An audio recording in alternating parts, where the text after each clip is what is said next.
नमस्कार, स्वागत है आपका। आपके साथ मैं हूं रवि ठाकुर और आप देख रहे हैं हमारा खास शो आपके मुद्दे। मध्य प्रदेश की सड़कों पर एक बार फिर सरकारी बसें दौड़ती हुई नजर आ सकती हैं। मुख्यमंत्री डॉक्टर मोहन यादव ने ऐलान कर दिया है कि रक्षाबंधन से पहले मुख्यमंत्री सुगम परिवहन सेवा की शुरुआत की जाएगी। सरकार का दावा है कि इससे आदिवासी और दूर दराज के इलाकों में रहने वाले लोगों को बड़ी राहत मिलेगी। इसी मुद्दे पे आज हम चर्चा करेंगे, लेकिन सबसे पहले देख लेते हैं एक रिपोर्ट।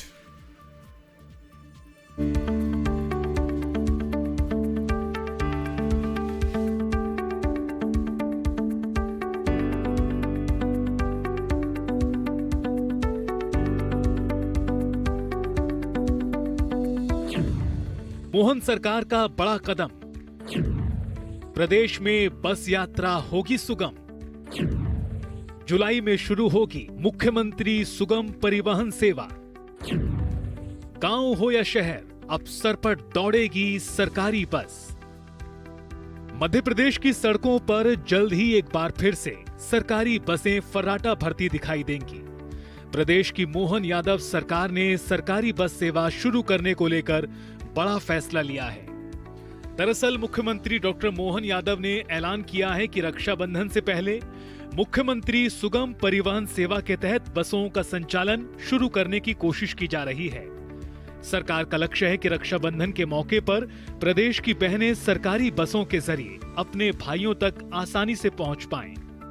हमारी सरकार के गठन के समय हमने मुख्यमंत्री सुगम परिवहन सेवा की जो घोषणा की थी, अब धीरे धीरे करके हम उसकी तरफ बढ़ रहे हैं और इस साल का रक्षाबंधन बहनें अपनी बसों से जाएगी, ये प्रयास कर रहे हैं। दरअसल भोपाल में मध्य प्रदेश यात्री परिवहन एंड इंफ्रास्ट्रक्चर लिमिटेड के संचालक मंडल की बैठक हुई थी, जिसमें मुख्यमंत्री मोहन यादव ने मुख्यमंत्री सुगम परिवहन सेवा के संचालन का महत्वपूर्ण निर्णय लिया है, जिसकी शुरुआत इंदौर संभाग से जुलाई में की जाएगी, क्योंकि कई आदिवासी और दूरस्थ इलाकों में आज भी नियमित परिवहन सुविधा नहीं है। ऐसे में लोगों को सफर के लिए लोडिंग वाहनों और निजी साधनों पर निर्भर रहना पड़ता है। सरकार का कहना है कि नई बस सेवा शुरू होने के बाद इन इलाकों में आवागमन पहले से अधिक सुरक्षित और सुविधाजनक हो जाएगा।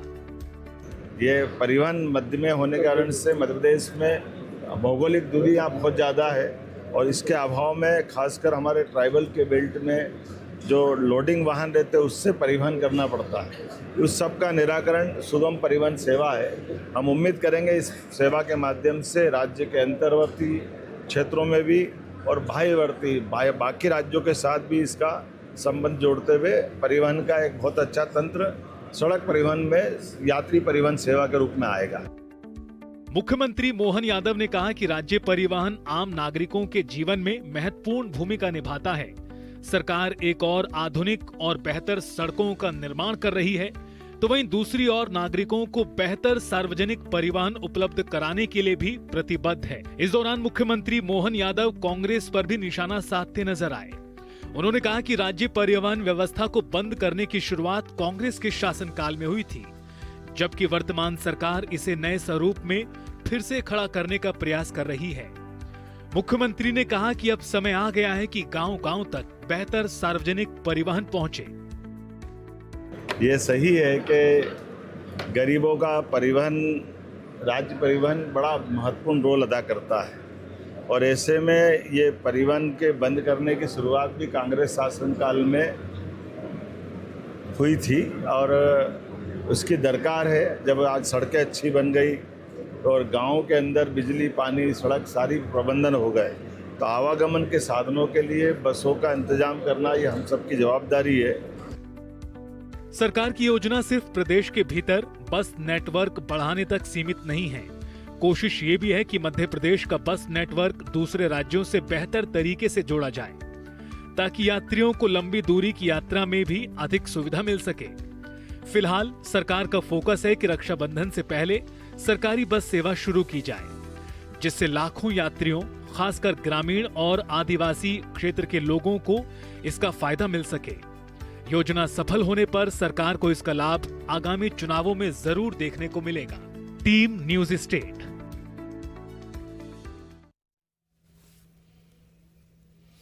तो इसी मुद्दे पे आज हम चर्चा करेंगे और हमारे आज के जो मुख्य सवाल है वो आपकी टीवी स्क्रीन पर। मुख्यमंत्री सुगम परिवहन सेवा कितनी फायदेमंद, और बस सेवा शुरू होने से बदलेगी ग्रामीण क्षेत्रों की तस्वीर, और सरकार का ये कदम कितना होगा सुगम। 2005 में हुआ था घाटा, अब होगा कितना बड़ा चैलेंज इसे फायदे में तब्दील करने के लिए। क्या अब निजी बस ऑपरेटरों की खत्म होगी मनमानी? इन्हीं सवालों के साथ चर्चा की शुरुआत करते हैं। हमारे साथ चर्चा में डॉक्टर सत्य प्रकाश, वरिष्ठ पत्रकार, शामिल हैं। सत्य प्रकाश जी, बहुत बहुत स्वागत है आपका चर्चा में। साथ में हमारे साथ रश्मि अग्रवाल, बीजेपी नेता भी चर्चा में शामिल हैं, और कांग्रेस ने बहरहाल इस चर्चा से किनारा कर लिया है, तो कोई प्रवक्ता उनका इस चर्चा में शामिल नहीं हुआ है। शुरुआत रश्मि जी मैं आपसे ही कर लेता हूं। मुख्यमंत्री जी ने यह बड़ी घोषणा की है कि अब मध्य प्रदेश में भी सरकारी बसें चलेंगी। वाकई में यह एक अच्छी शुरुआत है, क्योंकि मध्य प्रदेश का कोई भी नौजवान जब अपने राज्य से बाहर जाता होगा, अगर वो हिमाचल जाता होगा घूमने, तो देखता होगा कि अरे पहाड़ों में, दूर दराज गांव में सरकारी बसें जा रही हैं, भर्ती हुई जा रही हैं। दिल्ली जाता होगा, पंजाब रोडवेज की बसें, हरियाणा रोडवेज की बसें, मध्य प्रदेश रोडवेज की कोई बसें नहीं, कोई सरकारी बसें नहीं। तो यह फैसला लिया है, वाकई में यह फैसला शानदार है, लेकिन अपने आप में यह बहुत बड़ा चैलेंज है सरकार के लिए। क्या सरकार इस चैलेंज के लिए तैयार है? निश्चित तौर पे अत्यंत हर्ष का विषय है। 1 अगस्त 2026 से मुख्यमंत्री सुगम बस सेवा प्रारंभ की जा रही है। 2005 में कांग्रेस सरकार के समय से ये धीरे धीरे बंद हो रही थी, लेकिन मध्य प्रदेश राज्य परिवहन इतना ज्यादा नुकसान में था कि सरकार को अंततोगत्वा इसे बंद करना पड़ा।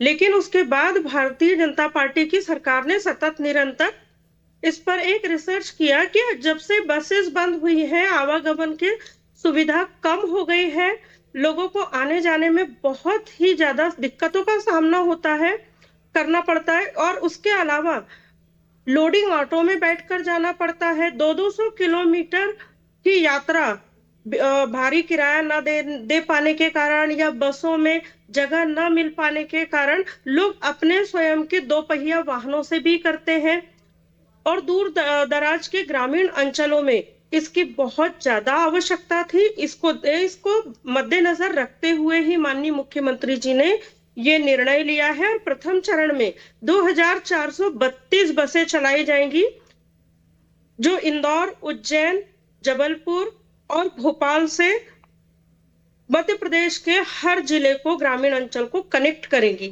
जी, लेकिन रश्मि जी, जैसे आप खुद कह रही हैं 2005 में घाटा हुआ था, जिसकी वजह से रोडवेज की बसें जो थी वो हटा दी गई थी। इस बार क्या प्लान है? ये भी तो लोगों के जहन में होगा कि दोबारा से स्थितियां ना शुरू हो जाएं। तो शुरुआत अच्छी है, जैसे मैं कह रहा हूं। इस बार प्लान क्या है? क्या इसमें पीपी मॉडल होगा, या सरकार अपने तरीके से, या फिर इस बार फायदा नुकसान भुला दिया जाएगा? ऐसा बिल्कुल भी नहीं है। भारतीय जनता पार्टी बहुत सुशासन की सरकार है, और हर चीज पर, हर योजना पर बहुत नीतिगत कार्य होता है। सांख्यिक और आर्थिक योजना बनाई जाती है, फिर उसको रोड मैप लाकर जमीन पर, जमीनी स्तर पर उतारा जाता है। 2005 की परिस्थितियां ऐसी थी कि कांग्रेस सरकार के समय सड़कें कितनी बदहाल थी। संपूर्ण मध्य प्रदेश अवगत है इस बात से कि सड़क में गड्ढे नहीं, गड्ढों में सड़क हुआ करती थी। ऐसे में बसेस कैसे चलती? 70 किलोमीटर की दूरी 2-2, 3-3 घंटे में लोग तय कर पाते थे बस से। इसलिए मध्य प्रदेश सरकार ने ये योजना बंद की। उसके बाद आज आप देख रहे हैं प्रधानमंत्री ग्रामीण सड़क योजना गांव-गांव तक पहुंची है। पक्के सीमेंटेड रोड है, हर हाईवे, ओवरब्रिज, सब कुछ विकास की तरफ है। संपूर्ण मध्य प्रदेश में रोड की हालत सबसे ज्यादा बेहतर है, इसलिए अब इस योजना को चालू किया गया है ताकि इसकी ये सुविधा जो है सुचारू रूप से ग्रामीणों तक पहुंचे। ठीक है, ये सरकार ने अपनी स्थिति स्पष्ट की है।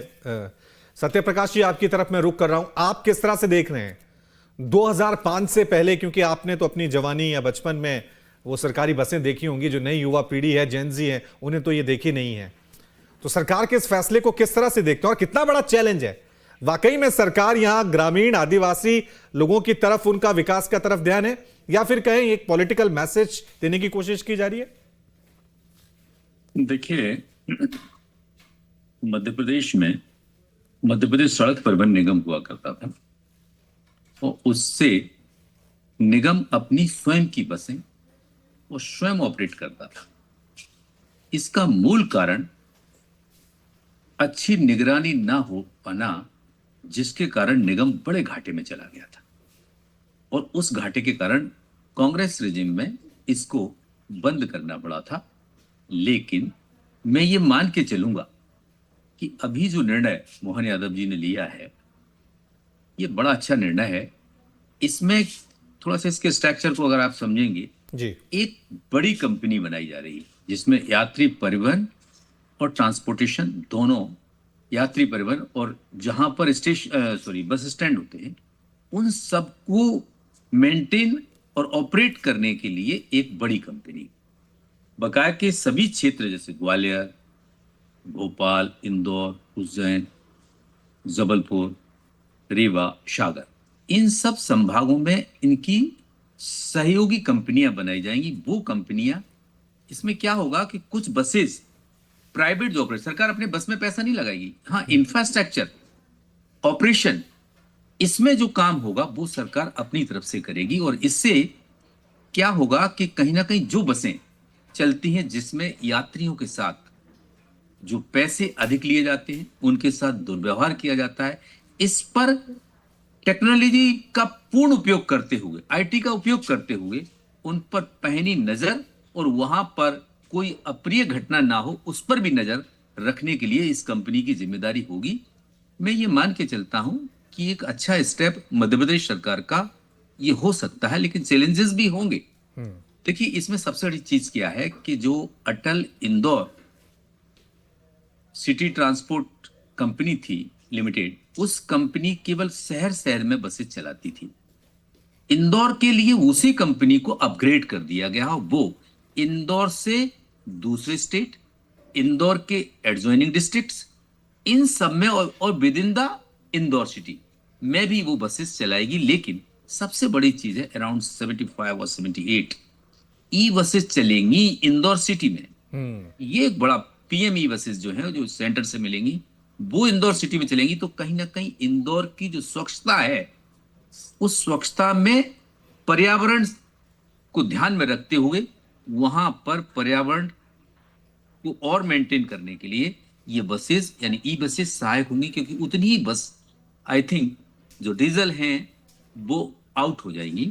तो कहने का तात्पर्य है कि ये इनिशिएटिव बहुत अच्छा है, यात्रियों को सुविधा भी मिलेगी, पैसा भी कम लगेगा, कंट्रोल भी सरकार का रहेगा ऑपरेशन पर बस के, लेकिन साथ ही कहीं ना कहीं पर्यावरण संरक्षण के प्रति भी सरकार का ध्यान इसमें बिल्कुल होना चाहिए। आप जो सत्य प्रकाश जी पर्यावरण का जिक्र कर रहे हैं, अभी ये कहें उत्तर भारत में, मध्य भारत में जब भी एयर पॉल्यूशन होता है तो हमेशा ये मांग की जाती है कि प्लीज आप गाड़ियां ना चलाएं। अभी ईरान का इतना संकट हुआ तो लोगों से कहा कि आप अपनी गाड़ियां लेकर ना निकलें, बाइक लेकर ना निकलें। लेकिन लोगों के पास विकल्प क्या है? जब तक हमारा ये जो ट्रांसपोर्टर लोकल ट्रांसपोर्ट सिस्टम है इसको सरकारें नहीं सुधारेंगी, तब तक ये पॉल्यूशन, ये ऑयल पे बहुत ज्यादा निर्भरता ये ज्यादा बनी रहेगी। मैं तो कह रहा हूं देश के हर राज्य को इसको और ज्यादा सुधारना चाहिए। फायदे नुकसान से ज्यादा इसको सोचने की जरूरत है। आप विदेशों में चले जाएं, वहां पे लोग बहुत ज्यादा गाड़ियां अपनी पर्सनल व्हीकल नहीं ले जाते हैं, क्योंकि वहां का मेट्रो सिस्टम, सरकारी बस सिस्टम वो इतना बेहतर होता है। अगर मध्य प्रदेश सरकार ये पहल कर रही है और इसे एक बहुत बड़े स्तर पे सोचे तो सत्य प्रकाश जी बहुत सारी संभावनाएं नजर आती हैं, बहुत बेहतरी की भविष्य में नजर आता है।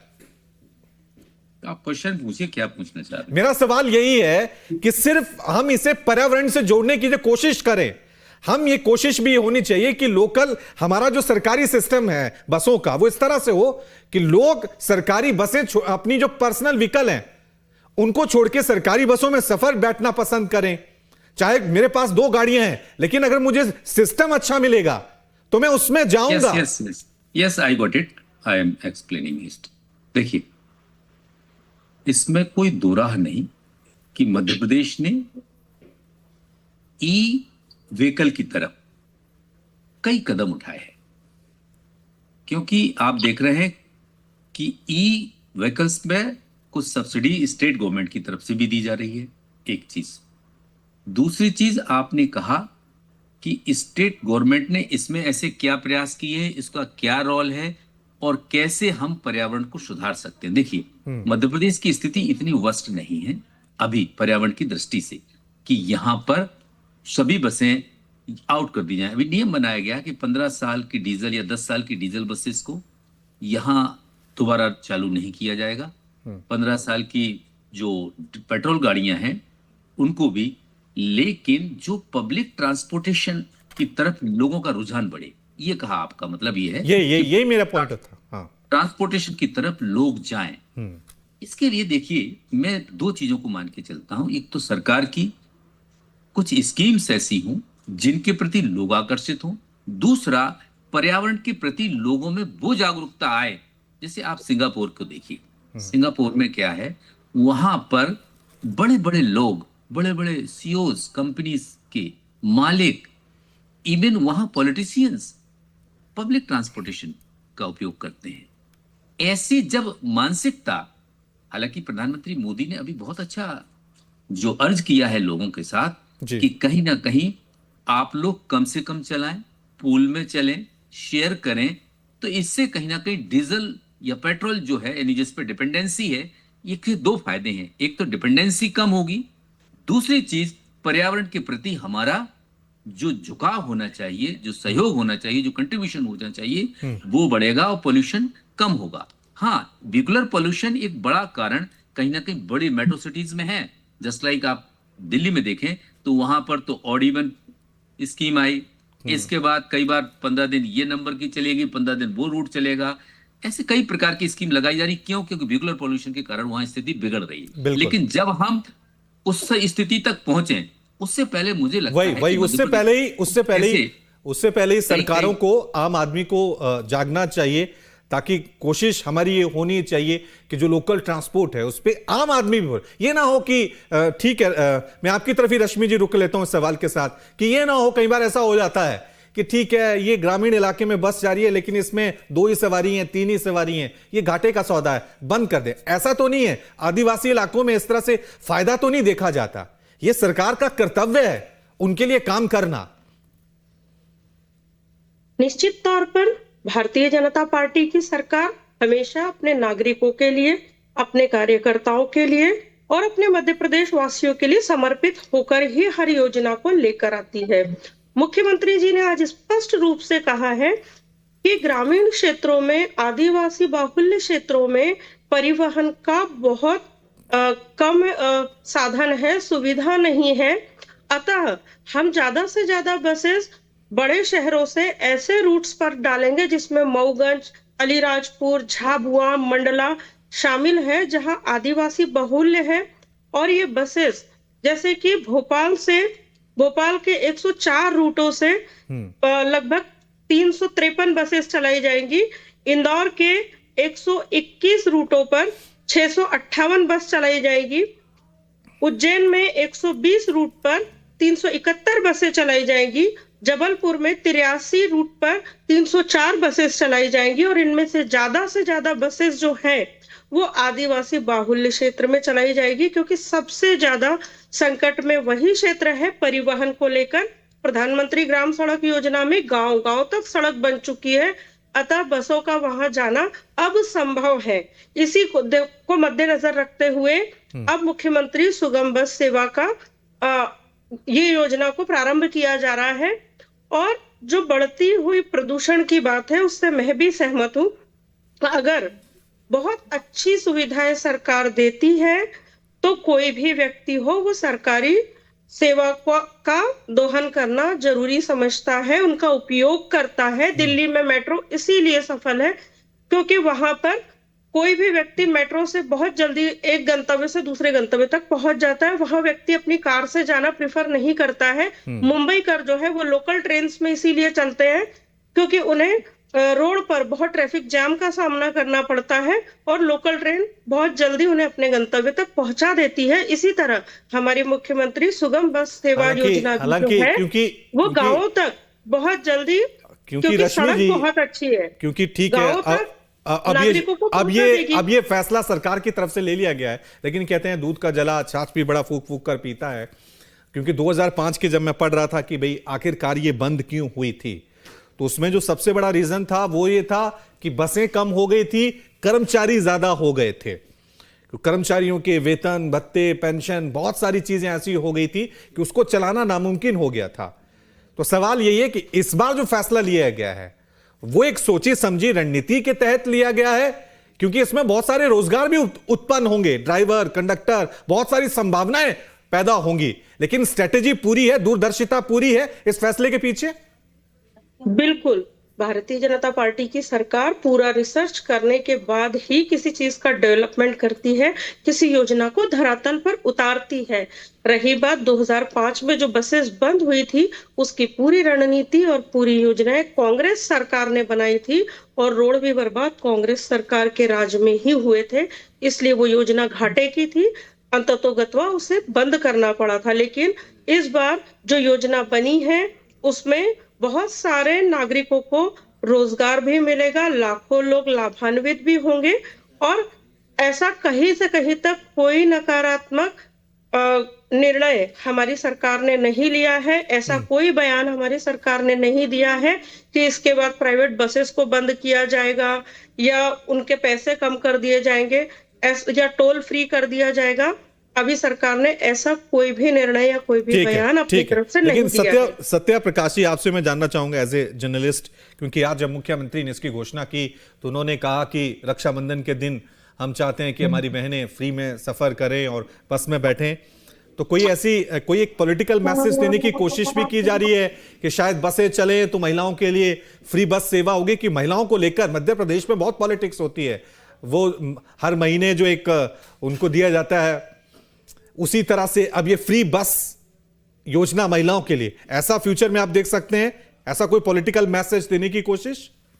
नो, मुझे नहीं लगता कि मुख्यमंत्री जी ने इसमें ऐसा कुछ कहा है। उनका कहने का तात्पर्य ये था कि कुछ ट्राइबल एरियाज, जो रिमोट एरियाज, जैसा कि इंदौर संभाग की बात करें, निमाड़ एरिया, इंदौर के कुछ डिस्ट्रिक्ट ऐसे हैं जो प्योरली ट्राइबल डिस्ट्रिक्ट हैं, ट्राइबल डोमिनेटेड डिस्ट्रिक्ट हैं, जहां पर आना जाना मुश्किल होता है, इवन बरसात में भी मुश्किल होता है। ऐसे में अगर रोड वहां विकसित हो चुके हैं और बसेस चलेगी, मुख्य रूप से इसमें ये फायदा तब मिलेगा जब ग्रामीण परिवहन सेवा को फोकस किया जाएगा, तो शायद इस चीज पर। लेकिन इसमें मुझे ऐसा लगता है कि आपका जो कहने का तात्पर्य था कि पुराना जो निगम था उसमें निगम की खुद की बसेस थी, खुद ही ऑपरेट करता था, ऐसा इसमें नहीं है। केवल जो बॉडीज बनाई गई हैं, रीजनल बॉडी है, मेन बॉडी है, ये बॉडी पूरे ऑपरेशन को देखेगी, इंफ्रास्ट्रक्चर खड़ा खुद करेगी, क्योंकि स्टेट हाईवे, नेशनल हाईवे पर चलेंगी। या मैंने कहा कि जो बस स्टैंड हैं उनको कहीं ना कहीं बड़ा आधुनिक तरीके से बनाया जाएगा। वहां पर मॉल भी बनाने की संभावना हो सकती है, कुछ दुकानें बनेंगी, जिससे कहीं ना कहीं उस कंपनी का अर्निंग बढ़े। और ये हो सकता है कि कुछ को पीपीपी मोड पर भी बसें दे दी जाए, मे बी पॉसिबल। लेकिन जो एग्जिस्टिंग बसेस हैं, आई थिंक उनको मौका मिलेगा, बशर्ते उनको फिटनेस उनका प्रॉपर बना रहे तो, क्योंकि इसमें किसी का नुकसान नहीं है। ये पूरी सिचुएशन जो है वो विन विन सिचुएशन है, ऑपरेटर के लिए भी और जो यात्री है उसके लिए भी। और इससे स्टेट का कहीं ना कहीं ट्रांसपोर्टेशन बढ़ेगा, टूरिज्म सेक्टर बढ़ेगा, बिजनेस सेक्टर बढ़ेगा, एग्रीकल्चर सेक्टर में भी ग्रोथ आएगा। तो ये कहीं ना कहीं बड़ी प्लानिंग के साथ, कि जहां पर ट्रेन नहीं है, जहां पर एयर कनेक्टिविटी नहीं है, तो वहां अच्छी ई बसेस या लग्जरी या डिलक्स बसेस देकर वहां की जो बिजनेस एक्टिविटीज हैं उनको बढ़ाया जा सकता है। और आम पब्लिक को भी हर रास्ते से, यानी जो छोटे टाउन है, ग्रामीण क्षेत्रों को भी जोड़ने का भी इसमें प्लान है।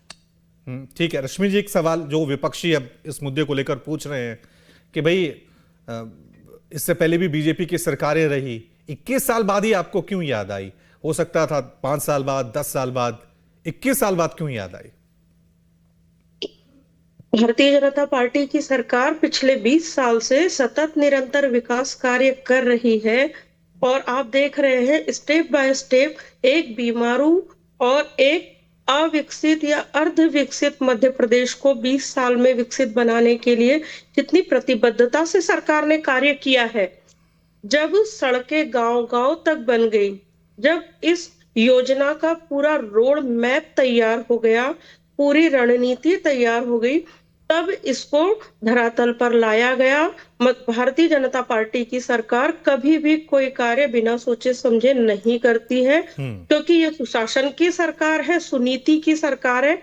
हमारे पास कार्य करने की एक रीति और नीति होती है, जिससे ज्यादा भारतीयों को, ज्यादा से ज्यादा नागरिकों को सुविधा उपलब्ध हो, चलिए। जिसका वो लाभ उठा पाए। चलिए, उम्मीद करते हैं मध्य प्रदेश के ग्रामीण इलाकों, आदिवासी इलाकों को एक उम्मीद जगी है। उन इलाकों तक जहां प्राइवेट ऑपरेटर जो हैं वो बस रूट चलाने से मना कर देते हैं, जिनको कई किलोमीटर पैदल चलना पड़ता था, उनको मुख्यमंत्री के इस फैसले से बहुत राहत मिलेगी। बहुत बहुत शुक्रिया आप दोनों का इस चर्चा में हमारे साथ शामिल होने के लिए।